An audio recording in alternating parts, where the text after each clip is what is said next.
Coming up on 5 Minute News. Texas teacher fired over Anne Frank book. Democrats retain Pennsylvania House after special election. And UN chief says world leaders seem incapable of coming together. It's Wednesday, September 20. I'm Anthony Davis.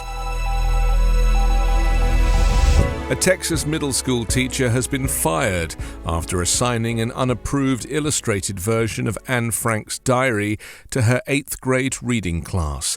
The teacher was sent home on Wednesday after reading a passage from Anne Frank Diary, the graphic adaptation in which Frank wrote about male and female genitalia. An investigation into the incident has since ensued. As you may be aware, following concerns regarding curricular selections in your student's reading class, a substitute teacher has been facilitating the class since Wednesday, read a district statement sent to parents by KFDM. The district is currently in the process of posting to secure a high-quality, full-time teacher as quickly as possible. Anne Frank, a Jewish teenager, journaled her experiences as she and her family hid for 2 years during the Nazi occupation of the Netherlands. Her diary, which was published in 1947, has been used in schools for decades to educate students on the Holocaust. While previous versions of Frank's diary omitted sections in which she wrote about sexuality, the 2018 graphic novel, adapted by Ari Folman and illustrated by David Polonsky, remains faithful to the original text. Folman's parents are Holocaust survivors. Per KFDM, the district sent an email to parents on Tuesday calling the content the teacher read to the class inappropriate, adding the reading of that content will cease immediately. Your student's teacher will communicate her apologies to you and your student soon, as she has expressed those apologies to us. While district officials claim the adaptation of Anne Frank's diary was not approved, it was included on a reading list sent to parents at the start of the school year. The investigation will determine if the teacher pivoted from the original approved curriculum or if administrators were aware of the book being part of the class. The unabridged version of Frank's diary has also recently sparked controversy in other Texas schools, including at Dallas-Fort Worth's Keller ISD, where it was pulled from library shelves last year, along with the Bible. In Florida, the graphic novel adaptation was removed from a high school in Vero Beach earlier this year after a parent complained about its sexual content. Democrats will retain their one-vote majority in the Pennsylvania House of Representatives after voters in Pittsburgh on Tuesday elected former congressional aide Lindsey Powell. Powell's victory gives Democrats a 102 to 101 majority in the House. Republicans have a 28 to 22 majority in the Senate, creating a divided legislature that has kept Democrats from passing priorities such as broadened protections for LGBTQ+ people and gun control measures, and Republicans from wins on issues including school vouchers. The divided legislature has also meant Republican senators have been unable to take to voters proposed constitutional amendments, limiting the governor's power and implementing voter ID.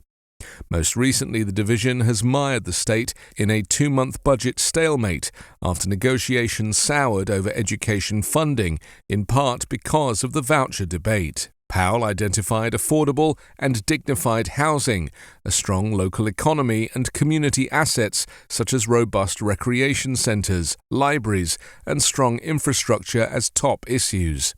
Housing, she said, was a particular concern.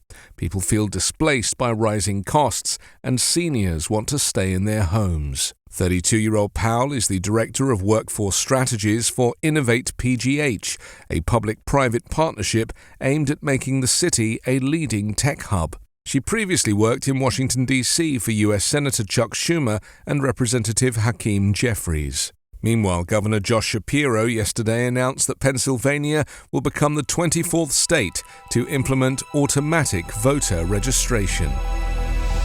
Insisting that international cooperation is critical, the United Nations chief delivered a dire warning to leaders from across the world yesterday, declaring that the planet is becoming unhinged with mounting global challenges and geopolitical tensions, and warning that we seem incapable of coming together to respond.